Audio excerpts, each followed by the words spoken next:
Hello everyone and welcome to my channel. तो dear, आज के क्लास में ना हम विज्ञान का रसायन विज्ञान पे डिस्कस करेंगे और रसायन विज्ञान से हम हर एक पॉइंट पे डिस्कस करेंगे जो कि आपका एग्जामिनेशन पॉइंट ऑफ व्यू से काफ़ी इंपॉर्टेंट है। और डियर, ये बिल्कुल वन लाइन बेस्ड क्वेश्चन रहेगा और इसी को हम पूरा एक्सप्लेन करेंगे जो कि आपकी कॉम्पिटिशन के लिए काफ़ी इंपॉर्टेंट है, क्योंकि अभी बीपीएससी के लिए हम लोग के पास ज़्यादा वक्त नहीं है। इसलिए बेटर ये है कि हम लोग वन लाइन में ज़्यादा से ज़्यादा चीज़ सीखने को कोशिश करेंगे। क्यों तो चलिए डियर, इसी बात को ध्यान में रखते हुए हम क्लास स्टार्ट करते हैं। अगर आप हमारे चैनल में नए हैं तो सबसे पहले आप हमारे चैनल को सब्सक्राइब कर लीजिए। तो डियर देख लीजिए कि परमाणु के केंद्र में एक नाभिक होता है जिसमें प्रोटॉन तथा न्यूट्रॉन स्थित होता है, और प्रोटॉन जो रहता है धनावेशित तथा न्यूट्रॉन विद्युत उदासीन कण होता है। तो डियर क्या बोल रहा है, परमाणु को हम लोग एटम कहते हैं, उसके नाभिक को हम लोग न्यूक्लियस कहते हैं। इसी में क्या रहता है, आपका प्रोटॉन रहता है, और क्या रहता है, प्रोटॉन और न्यूट्रॉन रहता है, ठीक है ना। इसके नाभिक में आपका प्रोटॉन और न्यूट्रॉन रहता है। ये जो प्रोटॉन रहता है डियर, ये आपका पॉजिटिव चार्ज रहता है। कैसा चार्ज रहता है, पॉजिटिव चार्ज रहता है, ठीक है ना। और ये जो न्यूट्रॉन रहता है ना, ये न्यूट्रल रहता है, इसमें किसी तरह का चार्ज नहीं रहता है, ठीक है, इसमें किसी तरह का चार्ज नहीं रहता है। ये प्रोटॉन में पॉजिटिव चार्ज रहता है। और डियर इसके न्यूक्लियस में, ये आपका न्यूक्लियस है जिसमें आपका प्रोटॉन प्रेजेंट है और न्यूट्रॉन प्रेजेंट है, ठीक है।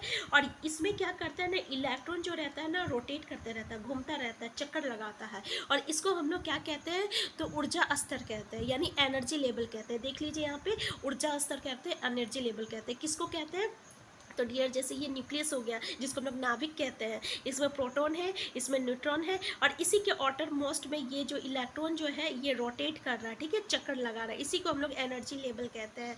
और डियर ये जो इलेक्ट्रॉन रहता है ना, ये आपका नेगेटिव चार्ज रहता है। कैसा चार्ज रहता है, नेगेटिव चार्ज रहता है।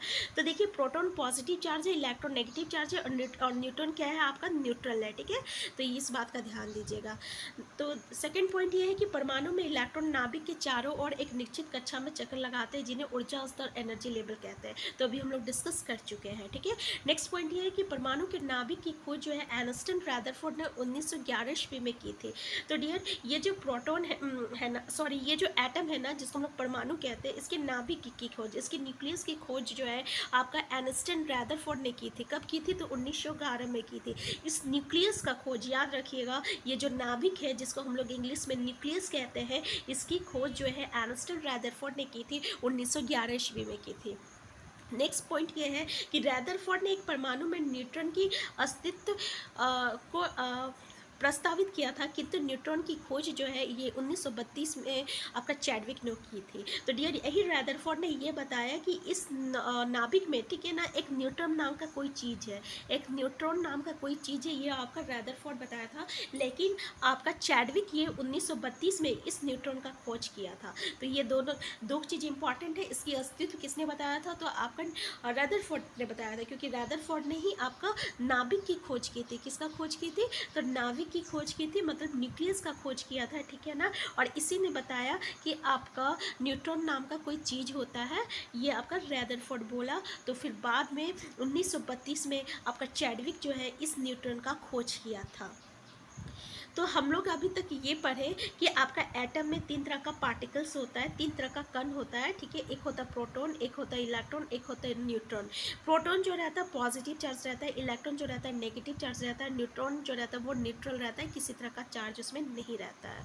नेक्स्ट पॉइंट ये है कि अल्फा कण जो है हीलियम नाभिक के समान दो प्रोटॉन तथा दो न्यूट्रॉन से मिलकर बने होते हैं। तो डियर ये जो अल्फा कण होता है ना, जिसको हमको अल्फा रे कहते हैं, ये हीलियम नाभिक के समान, यानी हीलियम का न्यूक्लियस के समान जो रहता है, दो प्रोटॉन और दो न्यूट्रॉन से मिलकर रहता है। कितना रहता है, दो प्रोटॉन रहता है, इसमें दो प्रोटॉन रहता है और दो न्यूट्रॉन रहता है, ठीक है, दो न्यूट्रॉन रहता है किसमें, तो अल्फा कण में। अल्फा किरण धनावेशित, बीटा कण और ऋणावेशित एवं गामा किरण अनावेशित तथा विद्युत चुंबकीय तरंगे होती है। तो डियर देख लीजिए, अल्फा किरण हो गया, बीटा किरण हो गया, और गामा जो रहता है ये कैसा तरंगे रहती है, तो चुंबकीय तरंगे रहती है, मतलब जो मैग्नेट की ओर विद्युत चुंबकीय होती है, जो मैग्नेट और इलेक्ट्रिसिटी को अपनी ओर जो क्या खींचती है।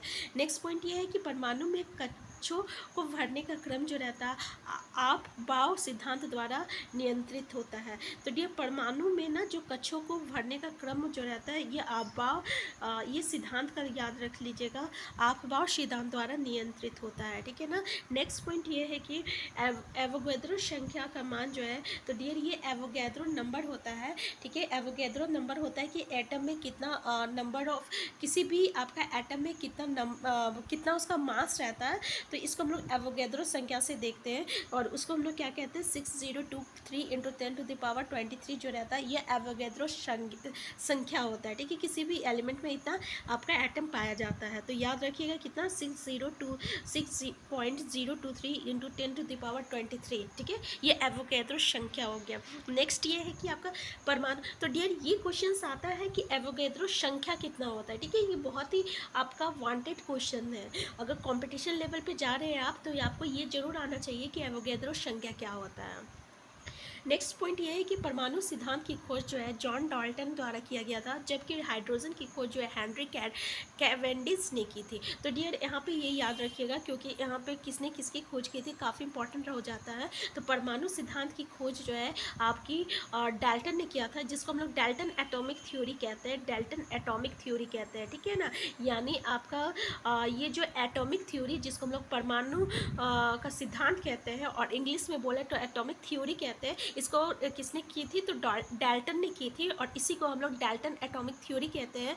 जबकि हाइड्रोजन की खोज जो रहता है हेनरी कैवेंडिश ने की थी, और हाइड्रोजन की खोज किसने किया था तो हेनरी कैवेंडिश ने की थी। तो डियर यही डाल्टन ने बोला था कि आपका, ठीक है। तो डियर चलिए जितना इंपॉर्टेंट है हम उन्हीं को डिस्कस करेंगे, ज़्यादा डिस्कस नहीं करेंगे नहीं तो कुछ ज़्यादा हो जाएगा, ठीक है। नेक्स्ट पॉइंट ये है कि इलेक्ट्रॉन की खोज जो है जे थॉमसन तथा प्रोटॉन की खोज जो है गॉल्स्टिन ने की थी। तो डियर यहाँ पे ये भी इंपॉर्टेंट रहता है कि इलेक्ट्रॉन की खोज किसने की थी तो जे थॉमसन की थी, और प्रोटॉन की खोज किसने की थी तो गॉल्स्टिन ने की थी।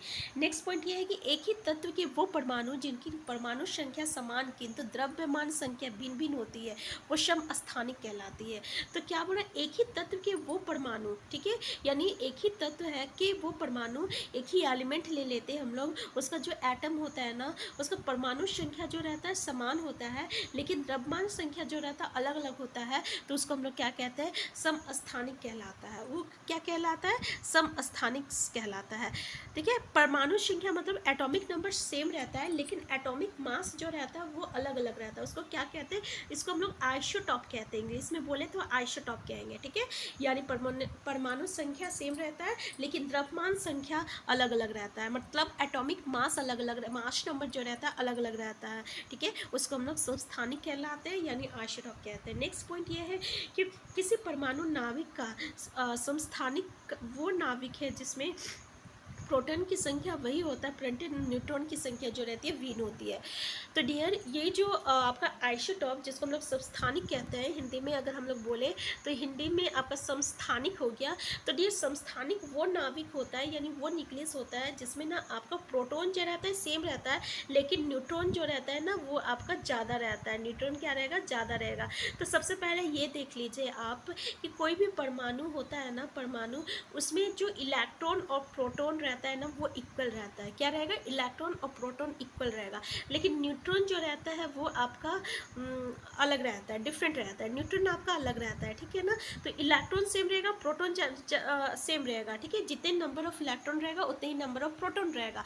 मान लीजिए आपका सोडियम एक परमाणु ले लिए और इसका एटॉमिक नंबर जो है आपका 11 है, ठीक है, परमाणु संख्या 11 है, तो इसमें प्रोटॉन भी 11 है और इलेक्ट्रॉन भी 11 है, लेकिन इसका एटॉमिक नंबर लेकिन इसका न्यूट्रॉन डिफरेंट है, न्यूट्रॉन डिफरेंट है इसलिए इसका द्रव्यमान जो रहता है वो अलग हो जाता है। तो जब किसी एटम में न्यूट्रॉन जो रहता है अलग अलग होता है, ठीक है ना, तो उसी को हम लोग क्या कहते हैं समस्थानिक कहते हैं यानी आइसोटॉप कहते हैं।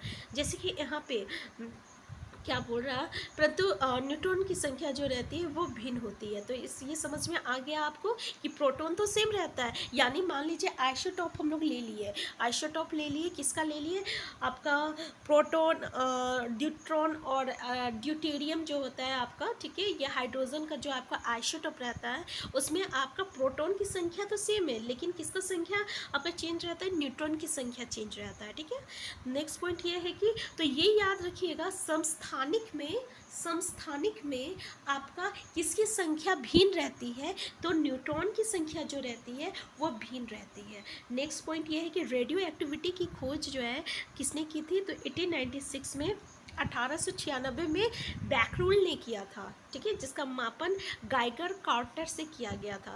तो देख लीजिएगा कि रेडियो एक्टिविटी की खोज जो है 1896 में बैकरूल ने किया था और जिसका मापन जो है गाइगर कार्टर से किया गया था। नेक्स्ट पॉइंट ये है कि न्यूट्रॉनों की संख्या जो रहता है वो आपका द्रव्यमान संख्या और प्रोटॉन की संख्या से, देखिए न्यूट्रॉन की संख्या, अब बताइए आपका ये जो मास नंबर जो रहता है ना डियर, मास नंबर, वो आपका देखिए न्यूट्रॉन की संख्या हम लोग कैसे निकालते हैं, ठीक है, किसी में भी एटॉमिक मास जो रहता है आपका, एटॉमिक मास हम लोग कहते हैं उसको, जिसको हम लोग द्रव्यमान संख्या कहते हैं। देखिए द्रव्यमान संख्या कैसे निकालते हैं, जितना नंबर आपका प्रोटॉन रहता है और जितना नंबर ऑफ आपका न्यूट्रॉन रहता है उसको हम लोग द्रव्यमान संख्या कहते हैं, ठीक है, यहाँ पे द्रव्यमान संख्या लिख देते हैं। तो न्यूट्रॉन को निकालने के लिए क्या करेंगे, जितना द्रव्यमान संख्या रहेगा उसको हम लोग प्रोटॉन से माइनस कर देंगे, तब हम लोग को न्यूट्रॉन निकल जाता है, ठीक है ना। तो इस तरीके से हम लोग न्यूट्रॉन का संख्या निकालते हैं।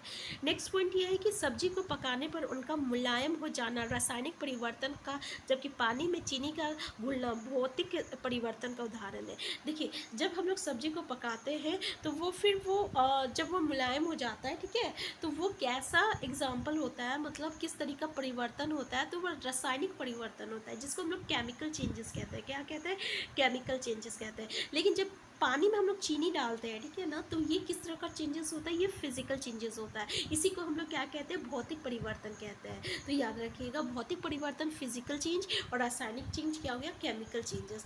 देखिए सोडियम क्लोराइड, नेक्स्ट पॉइंट ये है कि सोडियम क्लोराइड और क्रिस्टलन एवं बर्फ का गलन भौतिक परिवर्तन का उदाहरण है। देखिए सोडियम क्लोराइड बोल रहा और क्रिस्टलन एवं बर्फ का गलन, यानी बर्फ जब पिघलता है तो ये किस तरह का परिवर्तन कहलाता है, तो ये आपका फिजिकल चेंजेस कहलाता है, भौतिक परिवर्तन कहलाता है। नेक्स्ट पॉइंट ये है कि सोने को धातु सॉरी यहाँ पे सोना होना चाहिए, सोने की धातु, सॉरी सोने लिखा हुआ है, सॉरी, सोने को धातुओं का राजा माना जाता है और ये मिश्र धातु से मिलकर नहीं बना होता है। ये एक्वारेजिया में घुलनशील है, ठीक है। नेक्स्ट पॉइंट ये है कि धातुओं का प्राशुद्धिकरण जो रहता है जॉन मेल्टिंग के द्वारा किया जाता है। प्राशुद्धिकरण मतलब ये समझ लीजिए डियर कि धातुओं मतलब क्या बोल रहा है, जब ये धातु को हम लोग ज़मीन के अंदर से निकालते हैं तो इसमें बहुत सारा जो रहता है मतलब इम्प्योरिटीज़ रहता है, यानी बहुत सारे इसमें अनवांटेड चीज़ रहता है, जिसको हिंदी में क्या बोल लेंगे हम लोग, ठीक है ना। तो उसको क्या करते हैं, उसको हम लोग अलग करते हैं और इसमें शुद्ध धातु को निकालते हैं और उस चीज़ को हम लोग मेल्टिंग कहते हैं। जैसे कि बॉक्साइट है, ठीक है, ये बॉक्साइट एक और है ना। अब इसमें से हम लोग क्या निकालते हैं, तो एल्यूमिनियम निकालते हैं। क्या निकालते हैं, एल्यूमिनियम निकालते हैं। तो ये बॉक्साइट को क्या करेंगे, हम लोग मेल्टिंग करेंगे, इसको फिर प्यूरीफाई करेंगे और उसमें से क्या निकालेंगे, एल्यूमिनियम निकालेंगे। कहने का मतलब ये है। नेक्स्ट पॉइंट ये है कि गन मेटल जो है एक मृत धातु है जिसमें 88% जो रहता है कॉपर रहता है, 10% जो रहता है टिन रहता है और 2% जो रहता है जिंक रहता है। तो डियर ये गन मेटल जो है ना, ये भी एक आपका बहुत ही इंपॉर्टेंट क्वेश्चन बन जाता है कि ये एक मिश्र धातु है, तो उसमें कितने परसेंट कॉपर रहता है, कितने परसेंट टिन रहता है, कितने परसेंट जिंक रहता है। और कभी कभी ये भी क्वेश्चन पूछा जाता है कि ये मिश्र धातु किस किस धातु से बना हुआ है, तो कॉपर से बना हुआ है, टिन से बना हुआ है, जिंक से बना हुआ है, ठीक है ना। नेक्स्ट पॉइंट ये है कि स्टेनलेस स्टील जो रहता है ये क्रोमियम, निकल एवं आयरन की मिश्र धातु है। तो डियर ये जो स्टेनलेस स्टील जो है ये किसका मिश्र धातु है, तो याद रखिएगा क्रोमियम का है, निकल का है और आयरन का मिश्र धातु है, ठीक है। क्वार्ट्ज जो रहता है एक सिलिकॉन डाइऑक्साइड के रूप में है। क्वार्ट्ज क्या है, एक सिलिकॉन डाइऑक्साइड किसके रूप में है, एक सिलिकॉन डाइऑक्साइड के रूप में है, ठीक है। और अग्निशमन वस्त्र एस्बेस्टस से बनाए जाते हैं, एस्बेस्टस से बनाए जाते हैं। अग्निशमन वस्त्र जो रहते हैं वो किससे बनाया जाता है, तो एस्बेस्टस से बनाए जाते हैं, याद रखिएगा। नेक्स्ट पॉइंट ये है कि धात्विक विद्युत का वाहन मुक्त इलेक्ट्रॉन्स के कारण करती है। देयर किसी भी मेटल में, किसी भी धातु में जो इलेक्ट्रिसिटी आपका वो कंडक्ट करता है, जो विद्युत का वो वाहन करता है, किसके कारण करता है, तो ये जो नेगेटिव चार्ज रहता है ना, ये जो इलेक्ट्रॉन उसमें प्रेजेंट रहता है जो कि नेगेटिव चार्ज कैरी करता है ना, उसी के कारण वो कोई भी धातु जो रहता है वो आपका विद्युत को वाहन करता है, यानी कोई भी मेटल जो रहता है वो इलेक्ट्रिसिटी कंडक्ट करता है सिर्फ इलेक्ट्रॉन्स के कारण, ठीक है ना। नेक्स्ट पॉइंट ये है कि सीसा का सबसे महत्वपूर्ण अयस्क क्या है, गैलिना है। तो डियर देख लीजिए, सीसा का सबसे महत्वपूर्ण अयस्क क्या है, आपका गैलिना है, जिसको हम लोग ओर कहते हैं, ठीक है। नेक्स्ट पॉइंट ये है कि मैग्नीशियम को जलाने पर यह तृप्त सफेद प्रकाश युक्त ज्वाला उत्पन्न करता है तथा वायु की ऑक्सीजन से क्रिया कर पाउडर युक्त राख में बदल जाता है। ये क्या बोल रहा है, मैग्नीशियम को जलाने पर ये सफेद तरह का प्रकाश जो है निकालता है, जो और ज्वाला सफेद जो मतलब प्रकाश निकालता है, और जैसे ही ये ऑक्सीजन के साथ रिएक्ट करता है तो ये क्या कन्वर्ट हो जाता है, एक राख में बदल जाता है, ठीक है। नेक्स्ट पॉइंट ये है कि आयोडीन और पोटासियम क्लोराइड के मिश्रण से ऊर्ध्वपातन द्वारा अलग किया जाता है। तो डियर देख लीजिए, आयोडीन और पोटेशियम क्लोराइड, मतलब आयोडीन और पोटेशियम क्लोराइड में से आयोडीन को हम लोग कैसे हटा सकते हैं, अलग कर सकते हैं, सेपरेट कर सकते हैं इसके मिक्सचर को, तो उस प्रोसेस को क्या कहते हैं, ऊर्ध्वपातन कहते हैं, ठीक है। नेक्स्ट पॉइंट ये है कि ऊर्ध्वपातन एक वाष्प एवं वाष्पन भी भौतिक परिवर्तन का उदाहरण है। तो ऊर्ध्वपातन और ये वाष्पन जो होता है, जिसको वेपराइजेशन कहते हैं, ये एक तरह का फिजिकल चेंजेस है, एक तरह का भौतिक परिवर्तन का उदाहरण है, यानी एक फिजिकल चेंजेस का एग्जाम्पल है। नेक्स्ट पॉइंट ये है कि जल अपघटन में ऊर्जा जो है ऊष्मा के रूप में उत्पन्न होती है। जल अपघटन में ऊर्जा किसके रूप में उत्पन्न होती है, तो ऊर्जा के रूप में उत्पन्न होती है। नेक्स्ट ये है कि पास्चुराइजेशन एक प्रक्रिया होता है। डियर ये पास्चुराइजेशन क्या होता है ना, जिसमें कि हम लोग दूध को जो रहता है गर्म करते हैं, एक निश्चित टेम्परेचर पे गर्म करते हैं और फिर वो अचानक ठंडा हो जाता है, तो इस प्रोसेस को हम लोग पास्चुराइजेशन कहते हैं, ठीक है, याद रखिएगा। नेक्स्ट पॉइंट ये है कि क्रोमेटोग्राफी की तकनीक का प्रयोग एक मिश्रण से पदार्थों को अलग करने में किया जाता है। ये क्रोमेटोग्राफी क्या होता है, तो ये एक तरह का तकनीक है, एक प्रोसेस है। इसमें हम लोग क्या कहते हैं कि मिश्रण जो अलग अलग पदार्थ जो रहता है उसका जो मिश्रण रहता है ना, उसको एक दूसरे से हम लोग अलग करते हैं। नेक्स्ट ये है कि ठोस कपूर से वाष्प बनाने की प्रक्रिया जो रहता है ऊर्ध्वपातन कहलाती है। तो डियर ठोस कपूर से वाष्प, ठोस कपूर क्या बोल रहा है, मतलब आपका सॉलिड है कपूर, और इससे ये डायरेक्ट क्या बन जाता है, भेपर बन जाता है, ठीक है, वाष्प बन जाता है, भेपर बन जाता है। हम लोग कपूर जलाते हैं ना, जब हम लोग कपूर जलाते हैं तो वो क्या देता है, डायरेक्ट धुआं देता है, ठीक है, और इस प्रोसेस को हम लोग ऊर्ध्वपातन कहते हैं, और इंग्लिश में बोले तो इसी प्रोसेस को हम लोग क्या कहते हैं, ऊर्ध्वपातन को सब्लिमेशन कहते हैं। तो भाई ये ऊर्ध्वपातन क्या होता है और ये सब्लिमेशन क्या होता है, तो ये ऊर्ध्वपातन क्या होता है ना, जब कोई भी सॉलिड स्टेट डायरेक्ट आपका गैस स्टेट में कन्वर्ट हो जाता है तो उसको हम लोग क्या कहते हैं, ऊर्ध्वपातन कहते हैं। जब कोई भी solid state direct gas state में कन्वर्ट होता है तो उसको हम लोग ऊर्ध्वपातन कहते हैं। विश्व में सार्वधानिक पाए जाने वाला तत्व हाइड्रोजन है, जबकि भूप्रपट्टी में सार्वधानिक पाए जाने वाला तत्व जो है ऑक्सीजन है। तो देख लीजिए कि सार्वधानिक पाए जाने वाला तत्व क्या है, हाइड्रोजन है, लेकिन भूप्रपट्टी में सार्वधानिक पाए जाने वाला ऑक्सीजन क्या है, आपका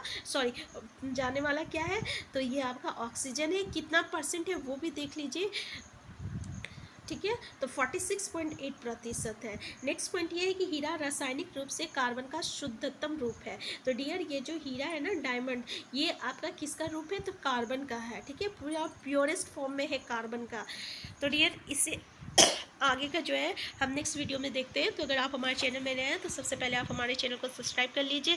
हम फिर मिलते हैं एक न्यू वीडियो के साथ, तब तक के लिए आप स्वस्थ रहिए, खुश रहिए, अपना ख्याल रखिए।